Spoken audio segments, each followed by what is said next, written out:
গুরুচণ্ডালী প্রকাশনার গল্প ও কবিতা পাঠের আসরে আপনাকে স্বাগত জানাই। আজকে পড়া হবে শ্রীমতী শক্তিকর ভৌমিক দত্ত রায়ের বই ৪৬ হরিগঙ্গা বর্ষাক্রোড় থেকে আমার বাবার বাড়ি শীর্ষক অধ্যায়টি। পড়ছি সুচিস্মিতা। আমাদের যাদের বয়স স্বাধীনতার বয়সের পাশাপাশি, তারা ছোটবেলায় প্রায়ই একটা অদ্ভুত প্রশ্নের মুখোমুখি হতাম: দেশ কই? উত্তরে যে দেশের নাম বলার রীতি ছিল, যেমন ঢাকা, কুমিল্লা, সিলেট, নোয়াখালী, সব ছিল ভারতের ম্যাপের বাইরে সবুজ এলাকায়। আবার সদ্য স্বাধীন দেশে আমরা খুব আবেগ বিহ্বল গান শুনি: ভারত আমার ভারতবর্ষ, স্বদেশ আমার স্বর্গ গো। স্বদেশের বাইরে দেশ! বন্ধুরা কেউ কেউ ছুটি ছাটায় পাসপোর্ট করে দেশে যায়। আমরা যাই না, কারণ বাবা জ্যাঠারা দেশভাগের আগেই দেশ ছেড়েছেন। দাদু ঠাকুমাও নেই। পাসপোর্টের ব্যাপার ঠিক বুঝি না, তবে জানি ওটা না থাকলে বাবার দেশ ময়মনসিংহে যাওয়া যায় না। তা বলে কি আর গল্প শুনি না? শুনি কত যে গল্প। বাবা, মেজ কাকু, বড় পিসি, ছোট ঠাকুমা, এক একজনের এক এক রকম গল্প।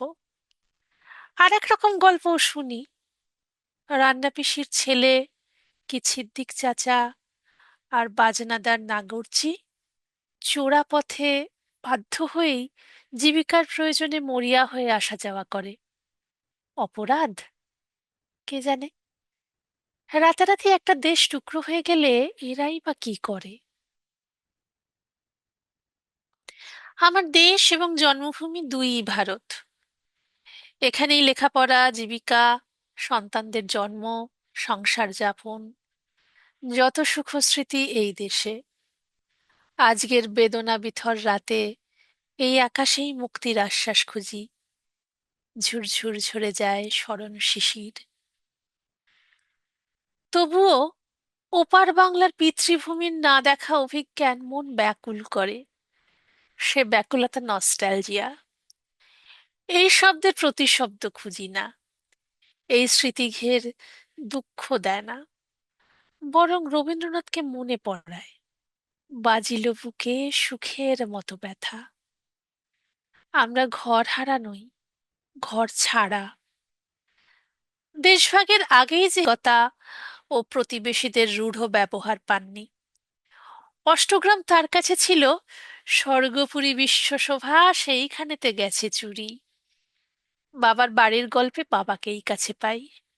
সেই দেশে না ভোলা গান আজ আবার জাগালো স্মৃতি নয়ন ছলছলিয়া। বাদল শেষে করুণ হেসে যেন চামেলি কলিয়া। না, দুঃখের হাহুতাশ নয়, করুণ হেসে ভালো লাগার স্মৃতিস্রোতে প্রাণের পদ্ম ভাসাইলাম। বাবার কত গল্প: রামজয় রায়ের দালান, মন্দিরতলা, পদ্মফুল উৎকীর্ণ মসজিদ, হাজারি দিঘির জলের উপর পুরু দাম ঘাস, তার উপর গরু মোষ চড়তে পারত। হাওড়ে কত পদ্ম মাখনা পানি ফল, বাবা বলতেন সিঙারা।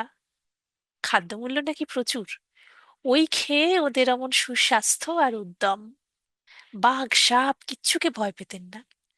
একবার দুষ্টুমি করে পণ্ডিত মশাইয়ের ফুল বাঁধা টিকি কেটে ফেলে দিয়ে 3 দিন হাওরে ডুব সাঁতার দিয়ে আর জলজ এবং বনজ ফল খেয়ে অভিভাবকদের প্রহার এড়িয়েছিলেন।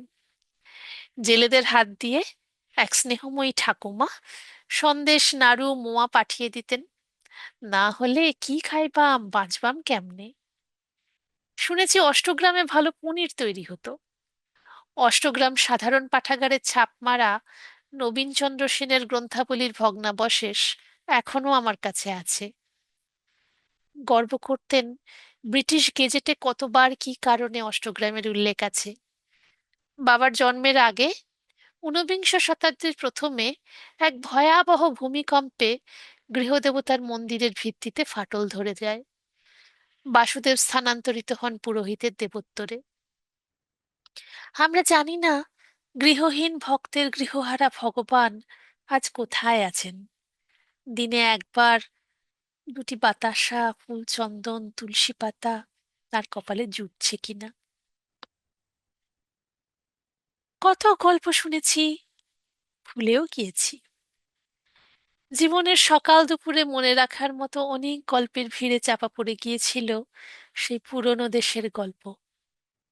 সেদিন ফেসবুকে একটি ফটোগ্রাফে হাওর দ্বীপ অষ্টগ্রাম দেখে সেই অচেনা দেশে শৈশব কৈশোর যৌবন কাটানো আমার বাবার কথা খুব বেশি করে মনে পড়ল। ছবিটি তোলা হয়েছে এত সুন্দর দৃষ্টিকোণ থেকে। গোলাকৃতি শ্যামল দ্বীপ সেই গ্রাম, তরু ছায়া আর মেঘে মাখামাখি, জলের অপরূপ বেচে বিভঙ্গ তিরতির করছে বাতাসে, অতল জলের সুদূর প্রসারী আহ্বান। ওইখানে ছিল দীর্ঘকায়, আয়তচক্ষু, ঘন কালো চুল আর মায়াবী মন, অসম সাহসী আর আনন্দ উচ্ছল বাবা কাকাদের জন্মভূমি। ছবিটি কি হেলিকপ্টার থেকে তোলা? এরকম সামগ্রিক দৃশ্য তোলা তো সোজা নয়। সে যুগের গল্পে আসতো জলের দেশে নববধূ নিয়ে বরযাত্রীরা কালীকচ্ছ থেকে নৌকো করে আমার জেঠিমাকে নিয়ে এসে বধূবরণের পর দেখা গেল তত্ত্বের সামগ্রী সব শিল্পিত মিষ্টান্ন বৃষ্টিতে ভিজে একাকার। বাবার ছুট্টা উর্দু বললেন কেউ না আনলেও বাবা পকেটে করে ওনাকে দেখাবার জন্য কিছু আনবেন। ঠাকুমার বিশ্বাস বৃথা হয়নি।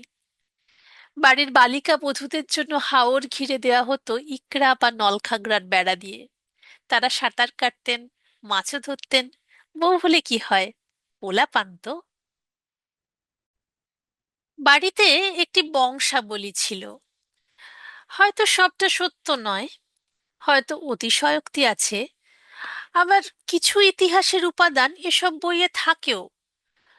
যতদূর মনে পড়ে দত্ত কুলপ্রদীপ অনন্ত দত্ত মহাশয় গৌড় অধিপতি লক্ষণ সেনের সঙ্গে মতবিরোধের কারণে বৃদ্ধ পিতা অনঙ্গ, অন্য পরিজন এবং কামার কুমার ইত্যাদি 12 জাতি সঙ্গে নিয়ে গৌড় থেকে নৌপথে এসে অষ্টগ্রামে জমিদারি নেন, নবাবকে যুদ্ধের সময় 22টি নৌবহর দিয়ে সাহায্য করার শর্তে। তাই দত্তরায়রা 22 কোষার জমিদার। কার্জনের সূর্যাস্ত আইনে বোধহয় এই জমিদারি নিলাম হয়ে যায়। তথ্যের সত্য মিথ্যা প্রমাণ আমার অসাধ্য, দরকারই বা কি। জল, জঙ্গল, মাটি, ফল ফুল প্রাণীর সমবেত অবস্থানে একটি ভূমিখণ্ড একজনের কাছে দেশ হয়ে ওঠে। দেশ কি শুধুই আবাস? পড়েছিলাম মরিশাস থেকে এক রাষ্ট্রপ্রধান ভারতের এক গণ্ড গ্রামে দেশ খুঁজতে এসেছিলেন। বহুকাল আগে তার পূর্বপুরুষকে কোনো ব্যবসায়ী চালান করে দিয়েছিল আখের ক্ষেতের শ্রমিক হিসেবে। কত যুগ পরে উত্তরপুরুষ এসেছিলেন একবার শুধু পূর্বজদের জন্মভূমির ধুলো স্পর্শ করবেন বলে। বাবা গ্রামের চাষি, গৃহস্থ, বাউল, ফকির, অন্ধ ভিখারি, নিজের আত্মীয় বন্ধুর গল্প করতেন। টুকরো টুকরো আলাপচারি, ক্রমানুসারী নয় সব সময়। সেই আলাপচারিতায় পদ্মবিল, আকাশের রামধনু, আর খুব শখ করে নিজের প্রথম উপার্জনের নির্মাণ কাঠের দোতলা বাংলোটি আমাদের মনে ছবি হয়ে ফুটতো। সেই আমাদের বালিকা পিসিরা যারা হাসি গানে সূচিশিল্পে আলপনায় এঁকে যে কোনো অনুষ্ঠানকে উঁচুতারে বেঁধে দিতেন। ভবিষ্যৎ জীবনের যন্ত্রণা তাদের সব নিপুণতাকে নিশ্চিহ্ন করে দিয়েছিল। সুন্দরী গুণবতী বোনেরা কেউ সুখী ছিলেন না। বাবার চির উচ্ছল প্রাণে তারা দুঃখের দ্বীপের মতো ভেসেছিলেন। বিশেষত অকাল মৃত পিঠোপুঠি বোন মায়া, তার দেখাশোনা ফরমাস খাটার জন্য চা বাগানের শ্রমিক বস্তি থেকে এসেছিল ছমরি বুড়ি। মহেন্দ্র কিশোর, শচীন্দ্র কিশোর ও যতীন্দ্র কিশোর দত্ত রায় 19 শতকে চা বাগিচা ব্যবসায়ে বাঙালি পথিকৃতদের অন্যতম ছিলেন।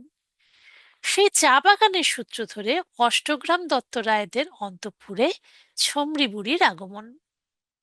ছমরি বুড়ির কি নাম ছিল জানি না, বিহারের মধুবনী জেলার কোনো গ্রামের নিরক্ষর দরিদ্র দম্পতি গয়ায় বিষ্ণুপাদপদ্মে একমাত্র কিশোর পুত্রের পিণ্ডদান সম্পন্ন করে ক্ষুধার্ত, তৃষ্ণার্ত, শোকাতুর বসেছিল কোনো কুয়োতলায়।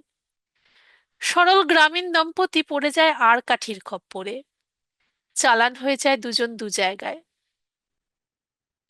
স্বামীর থেকে বিচ্ছিন্ন হয়ে যাওয়া ছমরিকে কৃতদাসী হিসেবে চালান করা হয় দক্ষিণ আফ্রিকার নাটালের হীরার খনিতে।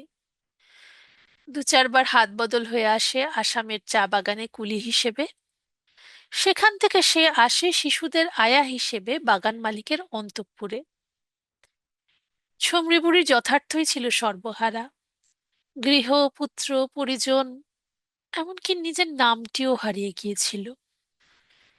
সে যুগে জাতপাত কণ্টকিত সমাজের অন্তঃপুরে তার ঠাঁই পাওয়া সহজ ছিল না। আবার বিধর্মী সংসর্গের প্রমাণ ছিল তার ভাঙা ভাঙা ইংরেজি বলিতে। পিসিদের বলতো, ফ্রেশ ফ্রুট খাও, চেয়ারফুল হইবে। আমার সুদর্শন মেজ কাকু শৈশবে তার কোলে চড়ে দুর্দান্তপনা করতেন। বুড়ি বলিত, ক্লিন শু না পহিনলে ইভিনিং ওয়াক হব না। বৃদ্ধ বয়সে মেজ কাকু ছমরি বুড়ির কথা হেসে হেসে বলতেন, চোখে জল এসে যেত। বাড়িতে দোর্দণ্ড প্রতাপ বিধবা বর্ষীয়সীরা তাকে সমবেদনায় সংসারের একজন করে নিয়েছিলেন। স্থানীয় সমাজ ব্যবস্থায় এই উদার অনুমোদনটুকু না থাকলে তারা হয়তো ওইটুকু পারতেন না।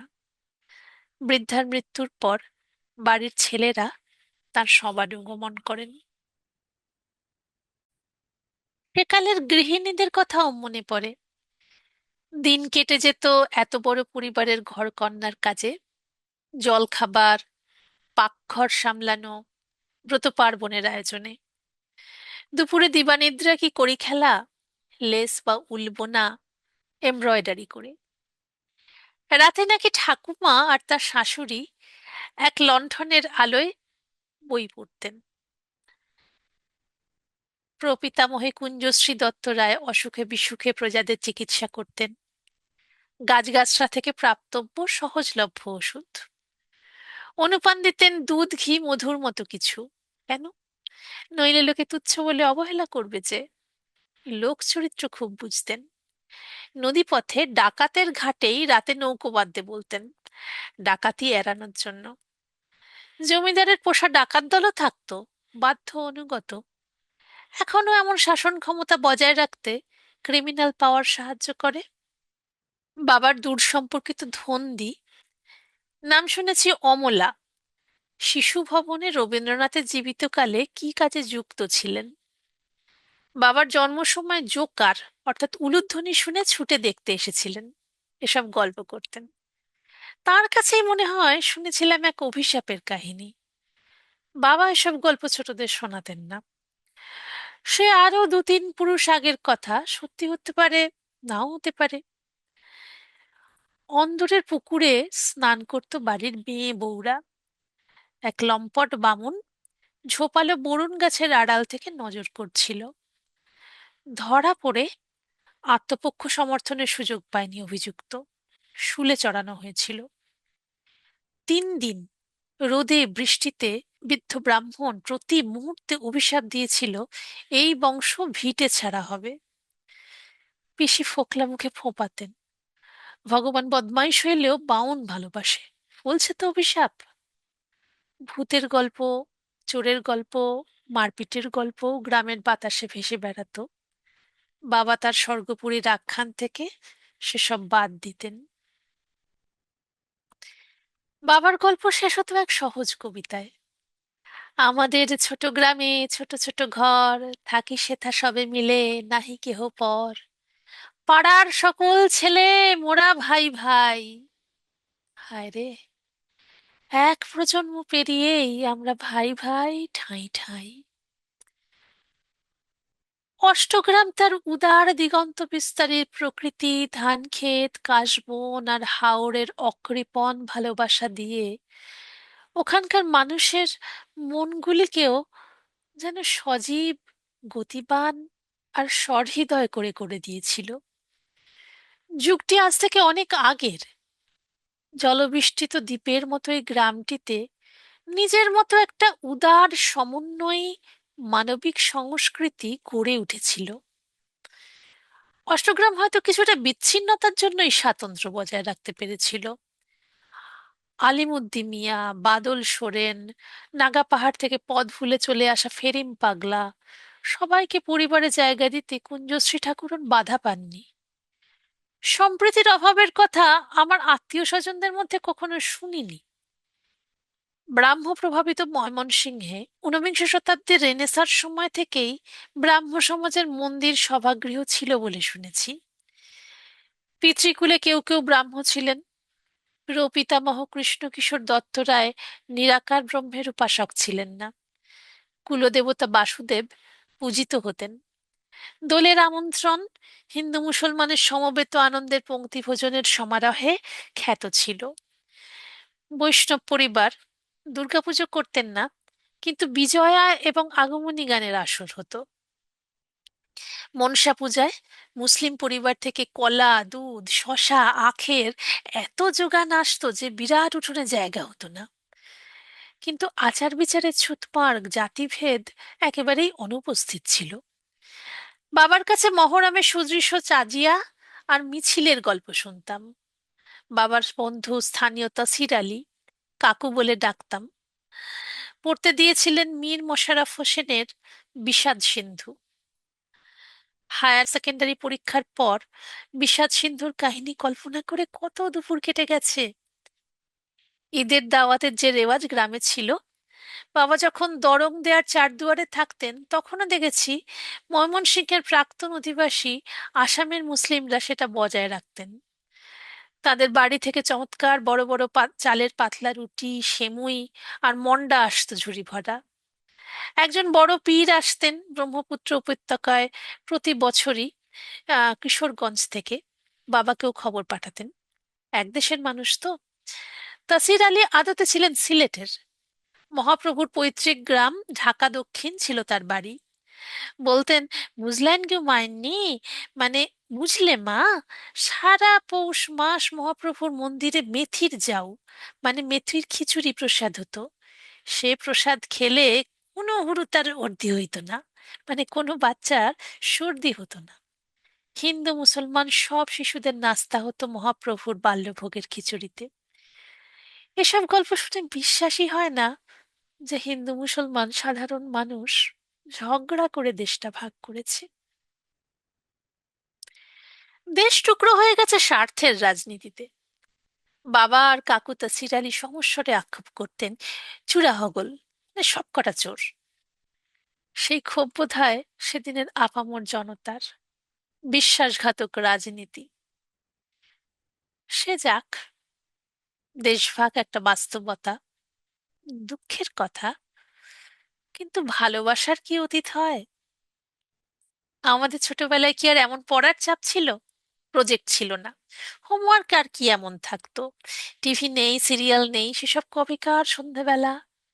পায়ে হেঁটে গাবড়ু, বেলশিরি কি জিয়া ভরালির পাড়ে, বুনো সূর্যমুখীর উজ্জ্বল কেয়ারি ঘেরা পথে তিন ভাই বোনে বেড়ানো, ফিরে এসে ভালো মন্দ জল খাবার খাওয়া, উনুনের পাশে মোড়া পেতে বাবা, আমরা তিনজন ভাই বোন খাওয়ার টেবিলে ঢুলছি। হেঁটেছি তো অনেক। মা কড়াই বসাচ্ছেন, যোগেনদা মুরগির ঠ্যাং চপার দিয়ে কেটে পেঁয়াজ আদার রসে ভেজাচ্ছে।